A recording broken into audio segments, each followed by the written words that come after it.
kembali lagi di Semandi Talks. Saya Kita Cerita yang akan mengisi podcast kali ini.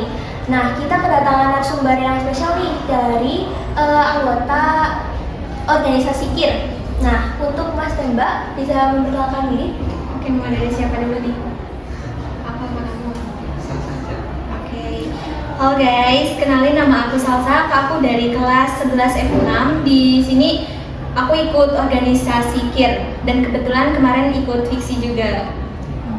Halo semuanya, kenalin aku Awan dari kelas 11 F3. Oke, Mas dan Mbak, kita langsung ke pertanyaannya ya. Oke, boleh. Kalau flashback ke awal lomba itu, menurut Mas dan Mbak itu hal kecil apa sih yang berpengaruh untuk lomba dan akhirnya tuh bisa jadi juara? Flashback nih. Iya. Hal kecil yang tapi kita sepelin ya? Iya. Apa nih? Ya, Dari contohnya kayak sebelum melakukan sesuatu itu kan harus disiapin. Nah, kita kadang kayak lupa Buat nyatet Iya. dan manajemen waktu kita tuh benar-benar ya Allah, kayak kita hal kecil itu dari manajemen waktu sih. Karena kita kan kemarin ngambil di bidang industri film ya, ngambil podcast. Kebetulan kita juga podcast ada ya channelnya ya, channel kecil-kecilan. Nah, manajemen waktu sih sama ngatur jadwal buat posting video dan lain-lain, kayak ngedit-ngedit di Canva dan lain-lain, bikin ini itu nggak sih? Sebenarnya itu kayak sepele tapi kita Kita sepelein kayak aduh masih ada hal yang lain aku kerjain, lebih milih tidur ketimbang kerjain yang hal lebih penting, apalagi buat persiapan lomba di tingkat nasional. Tapi kayak kita ya udahlah besok, dan akhirnya ya kerjainnya mepet deadline. ya kebetulan kemarin ya, pengen cerita dikit gak apa-apa kan ya? Nggak apa-apa. Di Jakarta kan kita kebetulan keretanya anjlok ya. Jadi kita kan travel ke sana. Di sana kita waktu presentasi juga dapat jam 8 pagi ya kan. Urutan nomor pertama. Iya, pertama.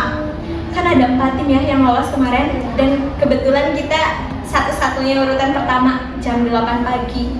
Di situ kita benar-benar PPT kita ada trouble gara-gara pakai apa ya? Pakai ada kan biasanya kalau di Canva kan ada animasinya. Nah, kita pakai animasi. Terus waktu dipaparin Itu semua nggak ada yang muncul. Pembahasan materi semuanya tuh benar-benar gak ada yang muncul. gara-gara animasinya malah materi yang mau kita sampaikan malah Nggak ada di PPT itu. Nah, di situ kita malam-malam latihan presentasi. Latihan presentasi itu jam 12 malam ya, Iya. sama pembimbing. sampai jam 3 apa ya. Iya, sampai jam 3 pagi itu benar-benar kita gak tidur. Selama ada 3 harian kita cuma tidur 1 jaman 3 hari itu. Benar-benar gara-gara manajemen waktunya ya gitu kurang. Udah sih cukup. Lanjut, waktu pertama kali punya ide karya itu langsung yakin atau sempat ragu? Sebenarnya awalnya kan kita belum kenal ya. Yes. Dikenalin sama guru pembimbing. Nah, sebelum aku kenal sama Salsa, aku awalnya emang udah punya partnernya itu nggak jadi ikut lomba. Nah, terus disaranin sama guru pembimbing, kamu ikut lomba sama Salsa aja. Kenapa nyaranin sama aku? Kebetulan aku ikut organisasi lain juga, yaitu OSIS. Di situ aku PDD dan aku lagi megangin kamera nih banyak. Lagi megangin HP sampai 3. Kamu gak ikut fiksi ini. Kebetulan idenya tuh dari partner saya yaitu Awan di industri film. Nah, kebetulan saya lagi megang-megang. Ini kamu ikut ya. Dan langsunglah kita kenal. Dari awalnya gak kenal. Ini baru kenal 3 bulan ya? Iya. Iya. Awalnya juga kita mau buat video vlog tapi ada beberapa trouble ya, jadinya Iya. kita diajuin kesananya malah podcast ya. Iya. Mau nggak mau ya dijalanin aja. Awalnya kita buat vlog sejarah ya, tentang Iya. tempat-tempat bersejarah di daerah Cilacap. Iya. Dan intinya kita udah niat merancang konsep dan lain-lain. Lihat nih pendaftarannya yang didaftarin sama pembimbing sama TU. Kok kita podcast? Kok gini ini bisa diubah gaya? Aduh, bingung nih, kita gak sanggup. Apalagi pengalaman kita tuh gak terlalu jauh. Apalagi podcast kan perlu biaya yang lumayan besar. Ya kayak gitulah. Lanjut, bisa ceritain gimana awalnya Mas dan Mbak itu kepikiran bikin karya itu sampai akhirnya ikut lomba dan menang? Boleh diceritain? kamu aja. Sebenarnya kita tuh gimana ya, tentang ide itu idenya tuh dari awal sendiri. Nah aku di sini cuma membantu, oh kayak gini konsepnya, kayak gini. Aku cuma buat konsepnya dulu kayak gimana, dan akhirnya ya kita buat jalanin dulu, nyari narasumber buat diundang. Apalagi kan ini podcast kita tuh benar-benar ngerintis dari awal dan benar-benar kita berdua yang ngerintis. Nah habis itu tuh sampai akhirnya menang juri. Masih Kita masih karena datang ke sana, wow, saingannya antar provinsi nih. Kita Dari- berat banget. sampai ada lawannya dari Maroke ya. Iya. Iya. Kebetulan dia juara Juara dua ya, dua, iya. perak. Iya. Nah di sana juga sebenarnya kita datang ngehias tes itu cuman waktu 1,5 jam ya. Iya, soalnya kayak buat hiasan kan hias stand ya, terus kita buat alat-alat dan sama bahan-bahannya itu ngumpulinnya hampir berapa jam ya? Intinya tuh malam pas mau hias ini itu kita benar-benar nggak tidur karena nyari di Jakarta, nyari toko-toko yang jualan ini perintilan, nyari di mana. Alhamdulillahnya ada yang 24 jam. Nah di situ juga apa ya, kayak stand-stand lain kita tuh minder banget di sana, jujur gak yakin bakal dapet juara ya. Iya, soalnya kayak di sana stand-stand yang lain itu kayak proper banget loh, sampai kayak bawa meja sendiri, TV juga. Iya.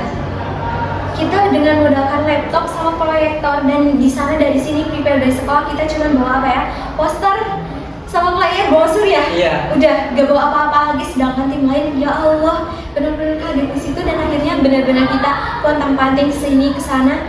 Itu Awan ngehandle di Smesco di gedung satu lagi, dan aku sama temen aku yang kelas 12 itu bolak-balik jam 11 malam dalam jalan kaki, dan sedangkan kendaraan masih berlalu-lalang macet. Itu sekira jam 11 malam, cewek berdua di Jakarta, dan ya kayak gitulah. Dan akhirnya tuh kayak aduh, stand kita udah benerin, udah rapi, dan akhirnya pembukaan ini itu langsung didatengin juri. Dan kebetulan proyektor kita diberdiri ya sama Iya. juri, dibantuin ini itu. Terus tuh sama datanglah juri satu lagi bilang tertarik sama ide kita, karena kan jarang-jarang buat podcast itu pakai bahasa ngapa, pakai bahasa-bahasa daerah. Iya. Dan kalau menangnya itu sih emang udah rezeki juga gak sih? Iya. Sama kerja keras kan, kita kebanyakan trouble ya. Iya. Jadi biasanya yang kebanyakan trouble karena mitosnya itu bakal juara. Oh ya, buat Pak Randi ini alhamdulillah kita juara. Nah kayak gitu sih. Yang penting kita maksimalin di presentasi juga, jangan gugup di, kayak anggap relax aja, enjoy. Sama di expo-nya juga, waktu kan ada expo ya Pak Fiksi. Ya intinya maksimalin, jangan introvert, harus extrovert, benar-benar harus jago ngomong ini itu, apalagi sama juri juga dan sama orang lain. Pasti orang lain tuh kayak ini podcastnya gini, jadi nanti pengunjung tuh banyak datang ke stand. Alhamdulillah kemarin kita 80-an ya. Iya, 80 lebih. Itu lebih ya, sampai 100-an. Benar-benar sampai suara habis dijelasin karya kita tuh apa. Ada tambahan lagi gak? Ya, makasih. Selanjutnya itu kalau soal inspirasi, idenya itu datang dari mana? Kayak imajinasi, pengalaman pribadi, atau kayak hasil pengamatan? Nah kan dulunya itu di Cilacap kan ada siaran radio yang nyiarin kayak monolog. Nah itu kan bentuknya audio. Itu juga bentuknya monolog. Nah kita di sini berusaha ngembangin menjadi video, dalam bentuk video. Terus kita apa yang namanya? Ya intinya kita kembangin berdua dan mengundang narasumber. Kalau itu kan terinspirasi dari Cirangan lah. Kebetulan juga kan kita emang bidang satu-satunya yang semua bidang kan rata-rata dari Fiksi Semanggi udah semua bidang itu ya. Iya. Keambil, cuma di film ya yang nggak keambil. Ya udah kita cuma bidang sisaan. Ternyata bidang sisaan itu bidang yang keempat paling sulit ya. Iya. Sekitar keempat atau kedua paling sulit lah bidangnya. Nah kayak gitulah. Dan kita juga sebenarnya nggak niat sih ya. Iya. Tapi emang dijalanin. Kita sampai pontang-panting nangis. Iya, waktu diumumin lolos itu kayak rasanya nggak percaya, soalnya kayak ada banyak yang lain, ada banyak yang lain yang lebih layak, tapi alhamdulillahnya kita dikasih rezeki bisa masuk ke final. Keren banget ya. Iya. Menurut Mas dan Mbak ini, gimana sih cara memastikan karya yang dibuat tetap relevan dan bermanfaat bagi orang lain? Cara untuk gimana? Suatu karya bisa relevan dan bermanfaat bagi orang lain itu gimana sih? Nah, kebetulan karya kita kan podcast ya, judulnya mengangkat Mengangkat cerita dari Kalomong Cilik. Nah, artinya melalui itu podcast Bahasa Ngapak, guys. ya, nah artinya itu kami kan biasanya podcast di luar sana kan mengundang kayak bintang tamu yang udah besar, kayak udah ternama gitu, kayak selebriti kayak gitulah. Nah, kami di sini nyediain tempat untuk orang biasa yang belum terkenal ingin membuat tempat untuk bercerita kayak gitu. Kan biasanya kalau orang-orang yang luar itu kayak udah punya tingkatan kayak selebriti dan lain-lain kan bisa nggak terlalu sempurna ya, bisa dirancang dulu konsepnya podcast kita kayak gini. Kalau dari podcast kita sendiri kita benar-benar benar-benar spontan dan kita gak nyediain skrip ini itu kayak udah benar-benar pertanyaannya itu spontan dari kita, dan itu bahasa ngapaknya juga benar-benar asli real ngapak, guys. Itu sih. Sama bisa dinikmati juga kan, biasanya orang-orang biasa tuh jarang banget didengar sama orang lain kan. Jadi kita membuat tempat buat orang biasa, mereka itu buat didengar cerita-ceritanya. Dan siapa tahu kan biasanya orang biasa itu excited banget ya. Ini aku nih diundang dari podcast siapa? Misalkan anak-anak Semanji nih, terus di-share kan di grup teman-teman tongkrongan, apalagi kayak seumuran bapak-bapak atau ibu-ibu ya. Biasanya kayak gini. Ya itulah target market kita masih di situ. Udah sih. Setelah menang, ada rencana lanjutan nggak buat kembangin ide atau inovasi? Nah, kebetulan kita punya jasa sampingan ya. Jadi kita nggak mau membangunnya podcast, tapi kita bukan nggak mau modalnya terlalu tinggi. Ada waktu sama modalnya yang kurang. Jadi niatnya tuh misalkan uang dari kejuaraan kemarin ya, niatnya mau kita buat beli alat-alat yang emang cukup buat bisa disewa-sewain gitu. Kayak jadi kita buka jasa dan lain-lain, editing juga. Ini itulah buat ya dikit-dikit kan ada pemasukannya, bisa dikit-dikit buat beli ini itu. Kalau emang uangnya emang udah cukup gede ya buat studio disewain. Iya. Kalau buat podcastnya sih kita dikembangin paling dikit-dikit, ngumpulin dulu biaya, karena kalau langsung di podcast terus dikembangin sampai sekarang kita nggak dapet itu ya, laba. Kayak gitu sih. Pernah nggak ngerasa gagal atau hampir nyerah, tapi justru itu jadi ini balik? Jam 12 malam tanggal 11 bulan Oktober. Gitu sih. Apalagi setelah kan presentasi ya, kita benar-benar dicecer sama jurinya. Nah, kita di situ pressure banget. Nah, soal kayaknya kita nggak bakal menang.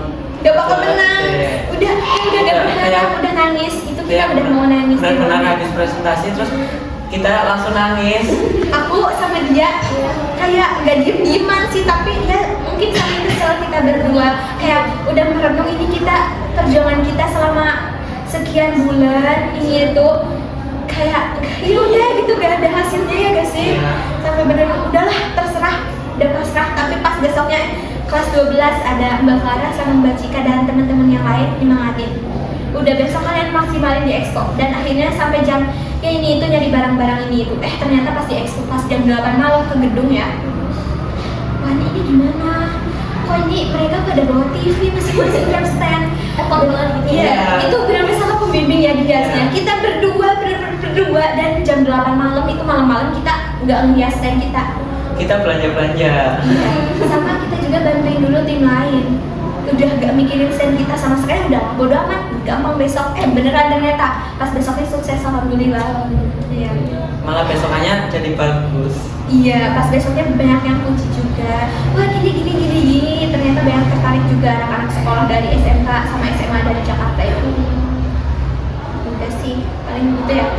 Pas aku sedih-sedihnya. Dari semua proses yang dijalani, bagian mana sih yang paling bikin Mas Boy itu bangga sama diri sendiri? Wow gitu. Kalau aku ya merasa bangga sih, udah sampai titik kemarin ya, waktu pengumuman rasanya udah kayak ya? Iya. aku bangga banget udah sampai sejauh ini. Aku udah berusaha kayak gitu, terus iya udah semaksimal mungkin. Kayak kerja keras kita berdua itu benar-benar kebayar. Iya. Apalagi kan kita cewek-cowok ya banyak trouble ya, apalagi cowok tuh jarang banget ngertiin perasaan cewek. Apalagi cewek cepet bad mood dan alhamdulillah dia sadar, dan kita kayak kalau aku lagi marah nih dia ngertiin ini itu, kalau dia lagi marah ini itu. Ya intinya trouble-nya lumayan banyak, dan itu sih kita benar-benar gak nyangkanya itu. Yang penting dijalanin dan tetap semangat aja.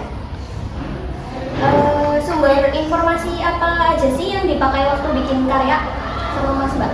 Kalau sumber informasi itu yang tadi kami udah sebutin kan, kami terinspirasi Iya, sama dari situ Cunan sih. Mori itu. Dari situ sih kalau tentang itu ya. Sisanya paling kita gara-gara emang udah kepepet, udahlah buat podcast aja. Kita nganggep podcast gampang, ternyata enggak sesimpel Tidak itu. segampang itu. Iya, malah biayanya, ya Allah ini biayanya banyak banget kayak gitu. Terakhir nih, butuh waktu berapa lama sih buat riset dan uji coba sebelum hasilnya siap? Berapa lama? Lama banget sih, kayak Karena apalagi kita jarang ada di depan publik sih ya. Jarang terlihat, sebenarnya udah terlihat karena kita anak organisasi, cuman kita jarang tampil di depan kamera ini itu. Sebenarnya aku udah ya kayak gitu lah, sama buat ngapalin ini itunya yang paling butuh waktu semingguan lah. Seminggu kurang ya, 5 hari paling 3 sampai seminggu, 3 hari sampai seminggu udah sih cukup. Buat iya. Terima kasih ya Mas Awan dan Mbak Salsa atas pertanyaan yang saya ajukan ini sudah dijawab semua oleh Mbak dan Mas. Baik teman-teman, itu tadi perbincangan kita dengan narasumber dari organisasi KIR pada episode Smaji Talks kali ini. Sampai jumpa di Smaji Talks episode berikutnya ya. Dadah!